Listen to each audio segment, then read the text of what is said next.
Assalamualaikum warahmatullahi wabarakatuh. Melanjutkan pembahasan yang kemarin.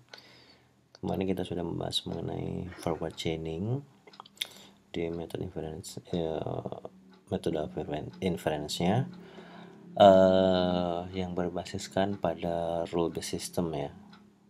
Jadi untuk forward chaining kemarin memang itu berbasis pada rule based system. Yang kedua yang saya akan bahas kali ini itu adalah backward chaining. Itu kebalikan dari forward chaining, dan ini pun masih berbasiskan pada rule based system.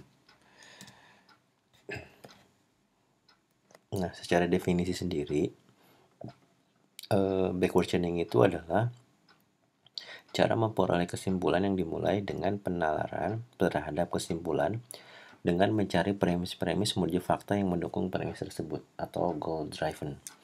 Aturan inferensi diterapkan dengan mencocokkan tujuan atau goal dari pencarian dengan hubungan yang konsekuen yang disimpan dalam basis pengetahuan. Dalam metode ini, sesam dapat mengetahui jawaban dari pertanyaan kenapa ini bisa terjadi. Nah, seperti yang saya sudah jelaskan kemarin, jadi untuk yang backward chaining itu seperti layaknya menjadi seorang detektif lah. Menjadi seorang detektif artinya saat kita mendapatkan sebuah kasus, misalkan seorang detektif itu ada sebuah permasalahan dengan sebuah kesimpulan, pasti yang akan ditanyakan itu yang pertama di dalam kepalanya itu adalah pertanyaan pertamanya itu adalah kenapa ini bisa terjadi. Misalkan pembunuhan A, misalkan. Nah, kenapa orang tersebut bisa mati secara misterius misalkan. Nah, detektif tersebut kan memang harus mencari ini apa yang menyebabkan orang tersebut meninggal kasusnya seperti ini, ya kan? Yang pertama biasanya kan dicari otopsi dulu. Otopsinya kenapa? Misalkan ternyata anggaplah ada racun misalkan ya, ada racun di dalamnya. Artinya kan misalkan ada cyanida atau apapun itulah. Artinya kan detektif tersebut akan mencari orang-orang terdekatnya untuk mengumpulkan informasi ya, sampai dia mendapatkan kesimpulan akhir. Ternyata bukan kesimpulan akhirnya, tapi mendapatkan fakta dari yang dia cari itu adalah yang menyebabkan orang mati tersebut. Misalkan siapa penyebabnya, faktanya, orangnya misalkan ya si A, misalkan motifnya apa, ternyata ada persaingan bisnis mungkin, terus ada hal yang lainnya juga. Nah, itu bisa jadi disimpulkannya atau fakta yang terdapat dari kesimpulan tersebut itu adalah seperti itu ya. Jadi kalau kemarin kita mencari fakta, misalkan saya mempunyai kita balik kasus yang tadi ya. Misalkan saya mempunyai fakta, saya mempunyai persaingan bisnis. Terus faktanya itu adalah saya memang bisa dengan dia. Nah, terus fakta-fakta yang penilaian tersebut itu ditelusuri lain-lainnya hingga terjadi pembunuhan tersebut. Misalkan seperti itu. Nah, itu untuk forward chaining. Untuk backward, itu mulai dari pembunuhan tersebut sampai ketemu dengan fakta-faktanya. Nah, bisa saja nanti saat kita kita bandingkan dengan menggunakan forward chaining ataupun dengan backward, bisa saja untuk yang backward itu bisa jadi lebih efektif dalam penelusurannya. Artinya, kalau misalkan dengan menggunakan forward chaining ternyata terdapat ada 4 rule dengan 5 fakta misalkan ya.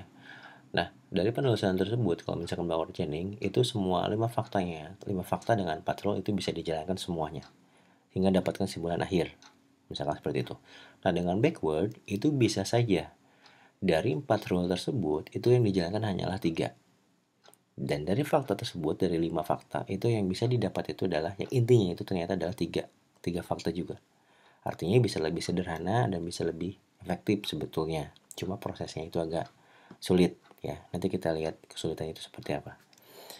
Selanjutnya, dalam backward chaining, kita mulai dari kesimpulan, membuktikan hipotesis, dan kita mencoba menunjukkan bagaimana kesimpulan tersebut dapat dicapai dari aturan-aturan dan fakta-fakta yang terdapat dalam database. Kesimpulan yang akan kita coba buktikan tersebut yang disebut dengan goal, dan reasoning dengan cara ini disebut dengan goal driven reasoning. Keuntungan dengan metode ini terlihat jelas pada situasi di mana step pertama memungkinkan terjadinya sangat banyak kemungkinan tindakan. Pada situasi tersebut sangat tidak efisien jika menggunakan forward chaining, karena akan memeriksa setiap tindakan yang mungkin dilakukan, tanpa memperhatikan tindakan yang mungkin jadi terbaik menuju goal state. Sedangkan untuk BC, memastikan setiap tindakan yang diambil menjadi satu-satunya yang menuju ke goal, dan pada banyak kasus hal ini akan membuat proses perencanaan menjadi lebih efisien. Seperti yang sudah saya tadi jelaskan, bisa saja kemungkinan ini menjadi yang lebih efisien. Karena untuk yang forward chaining, itu akan menelusuri, memeriksa semua tindakan yang mungkin dapat dilakukan tanpa memperhatikan tindakan yang mungkin jadi terbaik menuju ke goal state-nya. Ya.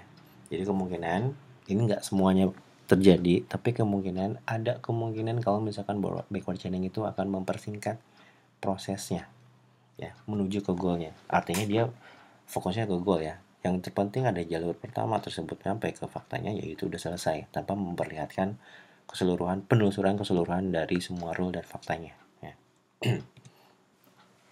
Backward chaining dimulai dari goal yang diberikan, pencarian pada konklusi dan dari aturan yang tersedia, dan jika rule ditemukan dan bagian premis if cocok dengan fakta yang tersedia, maka aturan akan dijalankan.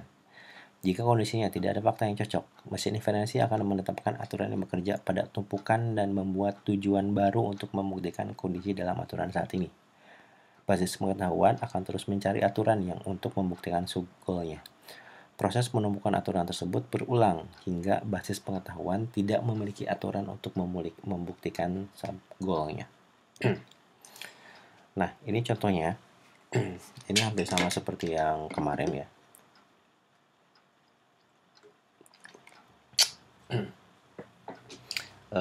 Kasusnya saya ambil hampir sama seperti yang di forward chaining.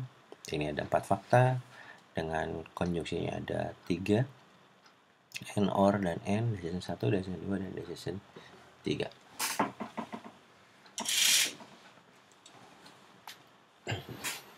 Nah, kalau misalkan yang kemarin untuk yang forward chaining, itu kita mulai dari fakta. Arahnya adalah dari fakta menuju ke konklusi.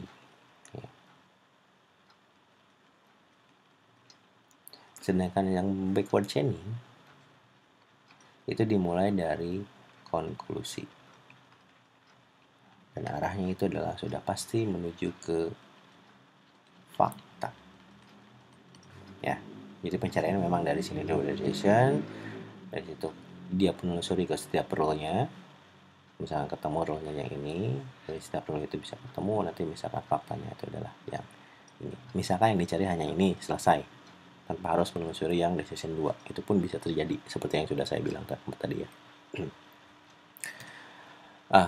Nah ini penelusurannya, kalau misalkan dengan menggunakan backward chaining, kalau misalkan secara kasarnya gini dulu ya. Misalkan goalnya itu adalah Z. Ya. Kita lihat dan dilihat dari sini, yang memiliki goal Z itu, kalau misalkan kita telusuri dari rule 1, rule 2, rule 3, rule 4, yang memiliki goal Z itu hanyalah rule yang ke-5. Ya. Kalau misalkan dilihat di sini, yang di dalam database kita baru punya itu adalah yang D. Sedangkan yang Y ini adalah belum kita punya. Ya. Nah, yang Y itu disimpan sebagai sub goal-nya. Itu akan disimpan dulu. Ya. Karena kita punya dua dengan Z dan D, nah kita akan cari sub goal-nya itu adalah di sini Y. Kita cari aturan yang memiliki kesimpulannya itu adalah Y. Kalau dilihat dari sini, yang itu adalah yang aturan yang ke-4. Setelah itu, ya aturan yang 4 yang akan dijalankan. Ya, karena Y itu adalah menjadi sub goal-nya. Karena Y belum ada di dalam database-nya. Setelah Y kita dapatkan sebagai sub goal-nya, kita cari di sini, telusuri mengenai aturannya, mengenai faktanya. Faktanya itu adalah A, B, dan X. A, B itu ada di dalam database, sedangkan X itu belum ada. Nah, X itu akan menjadi sub goal-nya. Setelah itu kita cari kesimpulan siapa, kesimpulan aturan yang mana yang memiliki aturan X, ya. Yaitu adalah rules yang ketiga. Yang X itu menjadi sub goal-nya yang ini. Yang sub goal Y yang Z ini tidak ada di dalam database. Nah, setelah itu, setelah X ini ketemu, kita cari yang ketemu. Nah, kita eksekusi di sini, kita cari faktanya, apakah yang C, D, dan E itu ada di dalam database? Ternyata ada. Nah, berarti yang ini dijalankan. Artinya, kita mempunyai goal Z dengan fakta yang cukupnya itu adalah bisa untuk mencapai ke goal Z itu adalah C, D, dan E. Nah, ini yang efektifnya. Karena yang dari yang Z kita punya dari goal itu hanya yang kita perlukan itu adalah faktanya itu adalah C, D, dan E. Walaupun di sini kita punya A, B, C, D, dan E. Ya. Untuk yang row ke-1 dan kedua itu tidak usah dijalankan. Karena untuk mencapai ke Z aja itu sudah cukup sampai ke row yang ke-3. Artinya lebih efektif tanpa harus menyusuri semua row dan menyusuri semua fakta yang kita punya. Itu yang lebih efektifnya kalau misalkan menggunakan backward chaining. Nah, ini pun sama ya. Jadi seperti yang tadi, ini lebih jelasnya. Saat kita ketemu, di sini Z nggak ada. Kalau misalkan kita telusuri ulang ya, ini Z, kita punya goal Z. Kita ngecek ke fakta. Di dalam fakta premisnya itu adalah D dan Y. Di dalam D-nya, di dalam database kita belum punya Y. Kita belum punya Y. Makanya kita yang Y-nya itu kita masukkan menjadi sub goal-nya. Setelah kita punya Y-nya dimiliki, kita punya, ya artinya kan yang Y ini kita cari. Karena dia menjadi sub goal, kita cari aturan yang memiliki goal-nya itu adalah Y, yaitu yang row yang ke-4. Dicek lagi di sini ya, A, B, dan X. Kita belum punya X. Ya. Kita belum punya X, maka kita cari tahu yang X-nya itu yang memiliki rule yang memiliki kesimpulan X itu adalah yang mana. Jadi di sini contohnya adalah aturan yang ketiga. Maka kita lihat di sini X-nya itu sudah ada. Kita cari barisan X, dan sedangkan aturannya itu semuanya sudah ada di dalam database.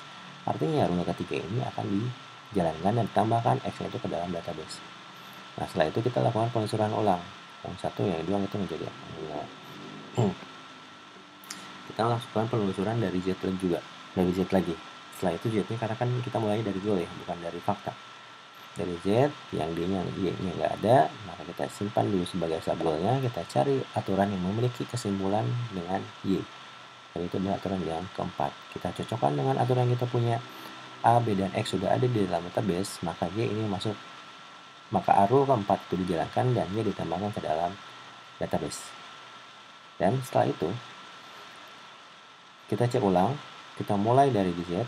Nah, setelah dari Z kan kami goalnya, setelah dicek ke dalam aturannya, D dan Y itu ada di dalam database, maka yang Z-nya ini diakses ke aturan ini dijalankan dan Y ditambahkan ke dalam database. Ya, jadi hanya 3 row saja yang dijalankan dan hanya butuh 3 fakta yang dimiliki dari posisi awal.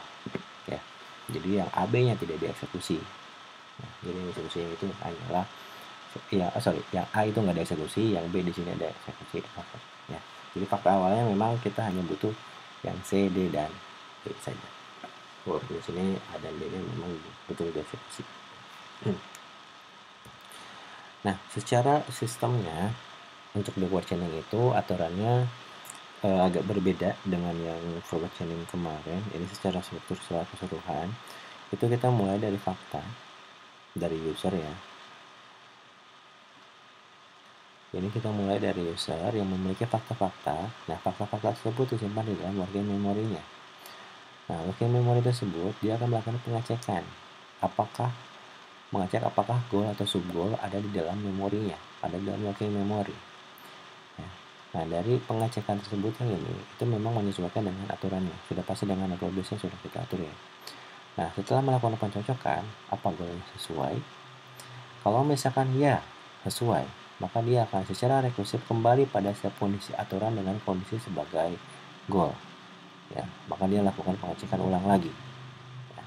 Kalau misalkan tidak, mengecek untuk kemungkinan aturan selanjutnya yang dijalankan berdasarkan pada kesimpulan dan goal. Berarti aturan selanjutnya dijalankan, disesuaikan. Nah, kalau misalkan ternyata sudah ada lagi di sini, maka aturan mana yang akan dijalankan? Nah, kalau misalkan sesuai, aturan dijalankan seperti yang tadi, itu kan melakukan pengecekan dulu ya. Pengecekan dulu bagian mana yang cocok dengan saat goal dan goalnya. Kalau misalkan sudah cocok baru dijalankan. Nah, ini pun sama. Setelah misalkan ada yang cocok, maka aturan tersebut dijalankan dan diulang kemudian dan diulang lagi karena itu sifatnya itu rekursif kalau untuk yang backward chaining ya. Nah, di sini kalau misalkan ada conflict resolution itu dijalankan juga. Kalau tidak ada yang sama, maka dia tidak akan dijalankan ulang. Tetapi di sini ada kondisi. Apakah semua rekursif tersebut mencapai goalnya? Artinya ini sifatnya itu rekursif, artinya dia berulang ke diri dia sendiri fungsinya ya. Jadi dia akan terus berulang sampai dia mencapai goal. Kalau misalkan dia mencapai, maka dia akan keluar dan mengembalikan nilai true jika semua goal sudah tercapai. Kalau misalkan semua rekursif belum mencapai, maka dia akan melakukan pengecekan ulang terus menerus. Ya, artinya kalau misalkan semua rekursif sudah, berarti dia sudah. Kalau misalkan belum, dia akan melakukan pengulangan terus. Kalau misalkan sudah sesuai atau mencapai goal, maka dia akan selesai. Ya, jadi di sini ada fungsi rekursif untuk melakukan pengulangan pada pengecekan setiap goal ataupun sub goal di dalam working memory-nya. Kalau misalnya kemarin forward itu nggak ada rekursif, jadi dia hanya langsung mengecek ke fakta sama rule base-nya aja. Tapi di sini yang backward itu ada sistem untuk melakukan pengecekan terhadap rekursifnya, jadi dia terus berulang. Nah, sama seperti yang ini ya. Contoh yang di sini dia akan melakukan pengecekan dulu terhadap goalnya. Kalau misalkan sudah ada, dia baru dijalankan. Seperti ini pun sama. Jadi di dalam prosesnya kita mempunyai Z sebagai kesimpulannya. Ya, dari misalkan di Z di sini dicek F dan B-nya ini sudah ada. Ya. Setelah kita lakukan ke B-nya sudah ada, berarti kita harus nyarinya yang F-nya.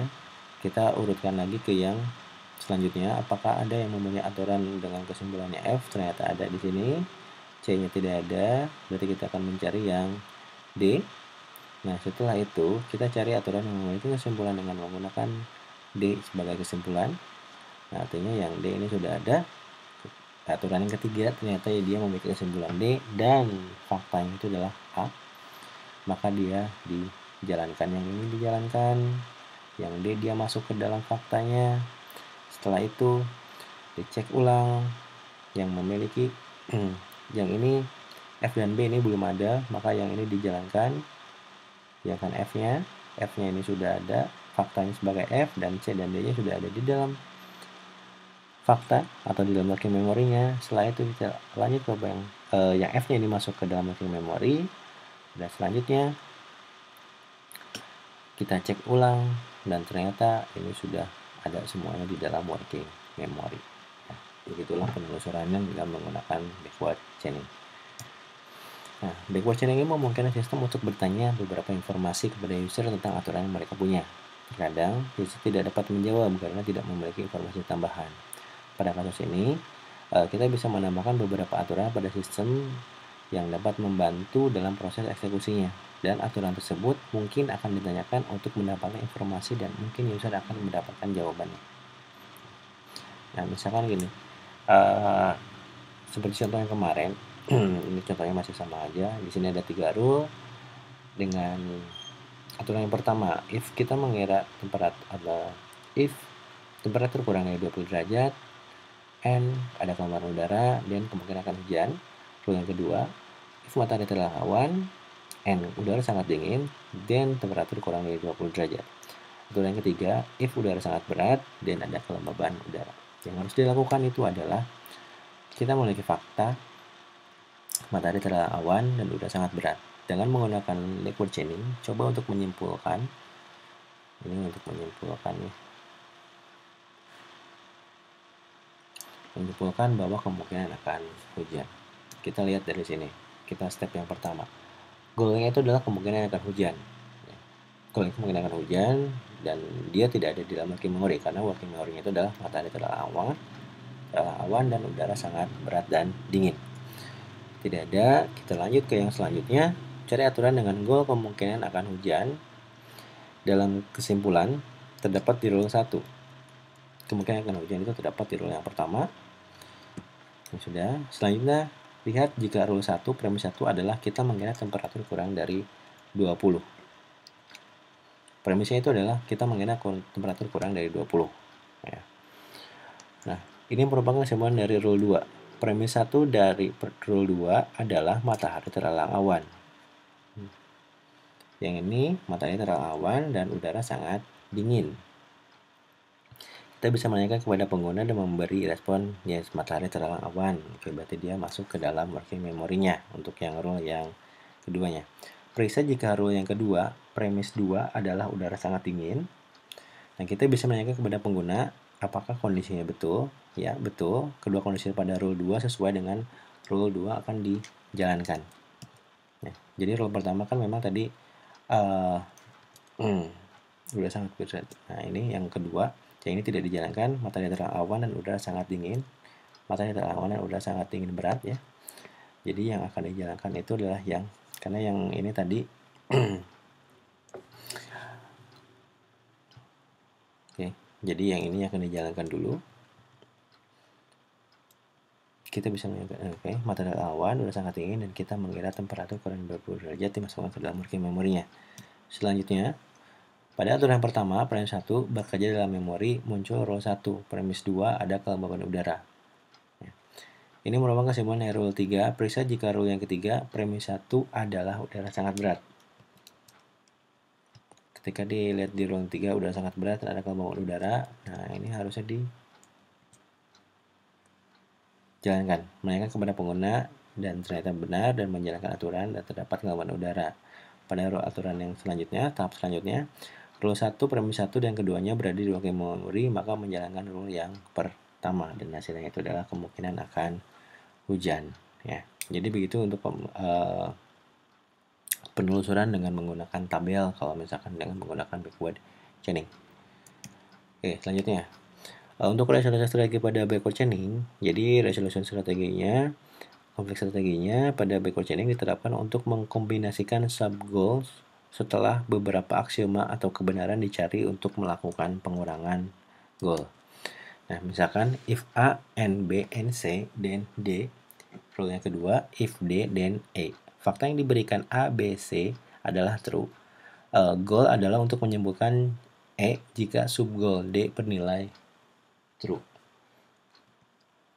Nah, ketika kita akan membuktikan E adalah true, kita harus memastikan bahwa sub-goal D itu adalah true. Jadi yang pembuktiannya itu sub-goal goal adalah untuk menyimpulkan E bernilai true jika sub-goal D bernilai true. Nah, sub-goal D terbukti true ketika fakta A, B, dan C itu adalah true. Artinya fakta A, B, dan C ini sudah tercapai. Ya. Nah, jika E menyimpulkan dari fakta D adalah true, backward chaining bekerja selama tidak ada sub-goal yang tersisa yang harus dijalankan, dan jika semua sub-goal terpenuhi, maka goal akan tercapai. Ya. Ini pun sama, saya langsung saja ke yang ini.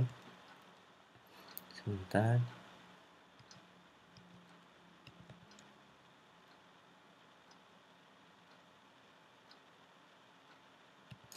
Nah, untuk di dalam penampilan backward chaining, jadi kalau misalkan kemarin pun forward chaining itu bisa ditempelkan dalam sebuah graf, jadi arahnya dari banyak fakta menjadi ke tujuannya, ke goalnya. Untuk backward chaining pun ini dapat ditempelkan pada sebuah graf seperti di bawah ini. Saya coba jelaskan. Kalau misalkan aturannya if A then B and C, yang kedua aturannya if B then D then E and E. Yang ketiga, if C dan F. Yang keempat, if D dan G. Nah, dari yang aturan-aturan ini, itu bisa disebutkan graf seperti ini. Artinya kalau misalkan kita mulai dari G nih, dari G berarti ke D. Nah, bisa di sini dari D ke G. Kalau misalkan lihat dari C ke F, maka dari dia F ke C ya, dari F ke C ini menuju faktanya. Dari B, D dan E, berarti kita mulai dari E, di sini ada D dan B, berarti di sini E, ada D dan B. Di sini ada menggunakan N. Ya, ini bentuknya N, ini bentuk N. Kalau misalkan tidak ada, berarti dia bentuknya OR. Untuk kenapa di sini bentuk N atau OR, nanti kalian lihat di dalam penulisan semantik network, kalau itu ada penjelasan mengenai N dan OR-nya. Nah, setelah itu untuk yang if A, B dan if A dan B and C, maka kesimpulannya itulah B dan C di sini. Berarti B dan C kesimpulannya itu adalah ke yang A. Nah, itu untuk penulisan penggunaan graph di dalam sebuah backward chaining. Jadi arahnya dari sini, dari titik ini ke titik utamanya ini. Kalau forward chaining berbeda, dari sini menuju ke sini. Itu untuk yang forward chaining. Nah, ini yang kalian kerjakan nanti seperti yang kemarin juga. If A, angin topan dan berawan sampai ke 6 rule-nya, 6 aturan. Yang harus kalian kerjakan itu adalah dengan menggunakan backward chaining, jelaskan mengenai kondisi cuaca jika terdapat fakta berawan. Buktikan jawaban tersebut dengan menggunakan tabel yang seperti yang tadi saya jelaskan, yang tabel yang ini. Ya, jelaskan seperti ini. Itu lebih mudah karena di sini ada aturan, ada stepnya, ada langkah-langkahnya, jadi biar kelihatan tahapan-tahapan itu kemana aja dulu. Nanti silakan kalian kerjakan jadi tugas untuk sebagai pertemuan kali ini. Jadi nanti saya share juga slide-nya. Nah, keuntungan backward chaining itu adalah sistem akan berhenti melakukan proses ketika suatu variabel memiliki nilai, atau disebut dengan for system. Sistem yang menggunakan backward chaining mencoba untuk menetapkan goal agar sesuai dengan yang ada di knowledge base. Pencarian dalam backward chaining bersifat diarahkan. Dan selama pencarian, backward chaining mempertimbangkan beberapa bagian dari knowledge base di mana diarahkan kepada masalah yang sesuai, atau backward chaining tidak akan berjalan pada iterasi yang tidak perlu. Ya, jadi ya memang seperti yang di awal pun ya, ketika aturan tersebut tidak dibutuhkan, ketika kita sudah mencapai goal dan ada aturan yang tidak dijalankan, maka aturan tersebut tidak akan dijalankan. Artinya ya goalnya sudah tercapai, goalnya sudah dicapai. Berbeda kalau misalkan dengan forward chaining, itu kemungkinan semua aturannya harus bisa dicapai untuk mencapai satu goal. Jadi penelusurannya lebih banyak sebetulnya untuk menggunakan forward chaining. Backward chaining juga merupakan perangkat yang baik untuk menjelaskan tipe masalah seperti melakukan diagnosis. Membandingkan dengan forward chaining, beberapa data ditanyakan tetapi banyak aturan yang dicari. Nah, kekurangannya, tujuan harus diketahui untuk menjalankan proses backward chaining. Dan penerapan dari proses backward chaining ini adalah sangat sulit karena dia menggunakan tadi banyak rekursif tadi, ya itu yang agak menyulitkan sebetulnya. Nah, kita akan coba bandingkan dengan forward chaining dan backward chaining. Nah, aplikasi seperti apa sih yang cocok untuk forward chaining dan backward chaining? Jadi, aplikasi yang baik buat forward chaining terjadi jika tree-nya lebar dan tidak terlalu dalam, karena forward chaining menyederhanakan breadth first search. Artinya forward chaining seperti menggunakan pencarian BFS. Jadi forward chaining sangat baik jika pencarian untuk kesimpulan memproses setiap levelnya. Nah, sedangkan untuk backward chaining itu menyederhanakan depth first search atau DFS. Jadi tree yang baik untuk BC adalah yang sempit, tidak melebar, tetapi dia dalam ke bawahnya. Ya, jadi secara penerapan kalian sudah harus tahu berarti forward chaining ya berarti menggunakan BFS. Untuk backward chaining berarti dia menggunakan DFS. Algoritmanya silakan cari aja. Itu sudah banyak di internet, tinggal kalian searching saja. Itu sudah banyak, tinggal kalian pakai, selesai backward chainingnya. Hanya tinggal diubah ke studi kasusnya saja. Ya. Nah, ini untuk backward chaining dia arahnya dari goal ke startnya. Sedang untuk forward chaining dari fakta menuju ke goal. Ya, ini grafnya pun berbeda. Nah, kita cek mengenai penelusuran dengan menggunakan forward chaining dan backward chaining. Di sini saya terdapat mempunyai fakta, ada hash-here, hash-claw, subtit, forward, mid, hash-spot, dan very fast. Nah, di sini ada 4 aturan dan nanti ada tambahan juga ya, ada tambahan, ini ada tambahan fakta baru yang sudah dibentuk dan nanti ya, kesimpulannya seperti ini. Nah, kita lakukan penelusuran. Yang pertama, untuk yang R1 atau rule yang pertama itu adalah jika dia mempunyai bulu, maka dia adalah mammals atau mamalia. Itu untuk yang pertama. Yang kedua, jika dia memiliki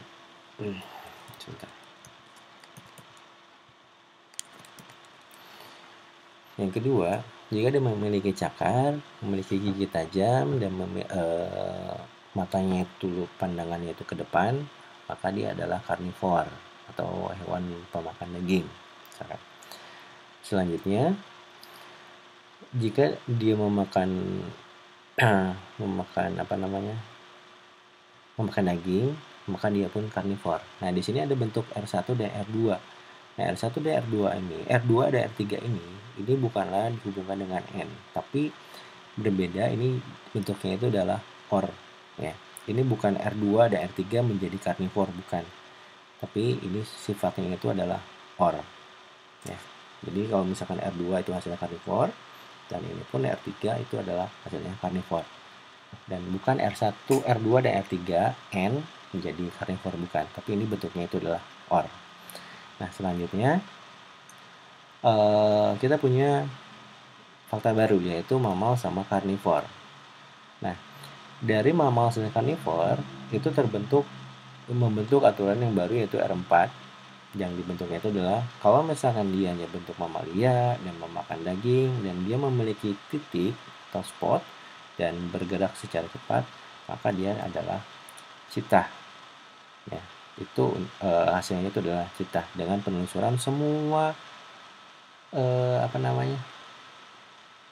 semua fakta dan semua keseluruhan dari rules-nya, ya. Jadi jangankan semua fakta yang diberikan dalam rule-nya itu akan digunakan kalau misalkan menggunakan forward chaining. Kita lihat dengan menggunakan yang backward chaining. Kita mulai dari cheetah. Cheetah itu ini final rule-nya. Karena dia ceritanya dekatnya ke R4, maka dia akan menjalankan R4 yang terdiri dari mammals, carnivore, hash-spot, dan very fast. Dan ini mammal dan carnivore itu adalah menjadi sub goal-nya. Kita eksekusi dulu yang mammal karena dia sub goal-nya. Untuk mencapai mammal, dia faktanya itu adalah harus memiliki hair atau memiliki bulu dan menjalankan R1. Ya. Setelah itu untuk yang menjalankan carnivore, dia harus memiliki cakar atau menjalankan R2 yang memiliki faktanya itu adalah memiliki cakar, gigi tajam, dan pandangan ke depan, ya. Dan ini sudah tercapai sebetulnya karena faktanya sudah ada.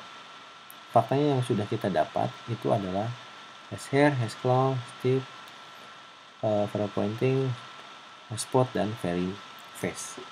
Artinya dengan menggunakan forward positioning ini, itu kita hanya menggunakan 6 fakta yang diberikan dan menjalankan 3 aturan saja dari 4 aturan yang disediakan. Kenapa R3 ini tidak dijalankan? Karena tadi ini bentuknya itu adalah OR dengan R2. Jadi ini tidak usah dijalankan karena ini sudah mencapai goalnya, ya. Jadi tidak usah. Ya, ini makanya dari awal saya bilang kemungkinan itu untuk backward chaining itu kemungkinan ada fakta yang tidak hanya harus dijalankan semua dan aturan pun tidak harus dijalankan semua. Jadi bisa lebih efektif. Cuma prosesnya aja yang sulit. Karena dia harus menggunakan DFS dan menggunakan rekursif. Artinya kalau misalkan menggunakan DFS itu kemungkinan bisa saja masuk ke dalam pengulangan yang terus menerus dan infinity loop, ya. Jadinya harus hati-hati ketika kita melakukan atau menggunakan atau membuat sebuah rulesnya kalau misalkan mau menggunakan backward chaining. Nah, yang kedua, ini tugas yang harus kalian jelaskan juga. Di sini ada aturan. Ada 6 rules.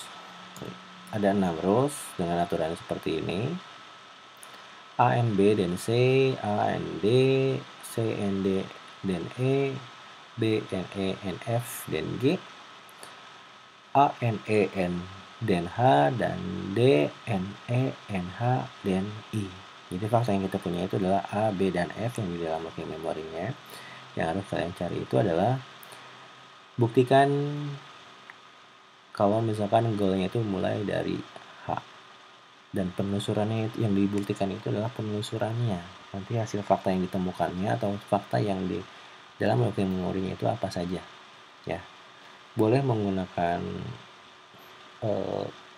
kalau misalkan mau di dalam graf pun silakan, atau mau lebih jelas atau mau lebih lengkap bisa menggunakan tabel seperti yang sudah dijelaskan di tengah-tengah tadi.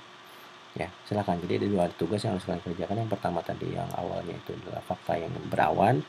Yang kedua itu adalah ketika misalkan goalnya itu dari H dan fakta yang kita punya itu adalah A, B, dan F. Ya. Silakan kalian kerjakan tugasnya. Kalau ada yang mau tanyakan, silakan aja tanyakan saja.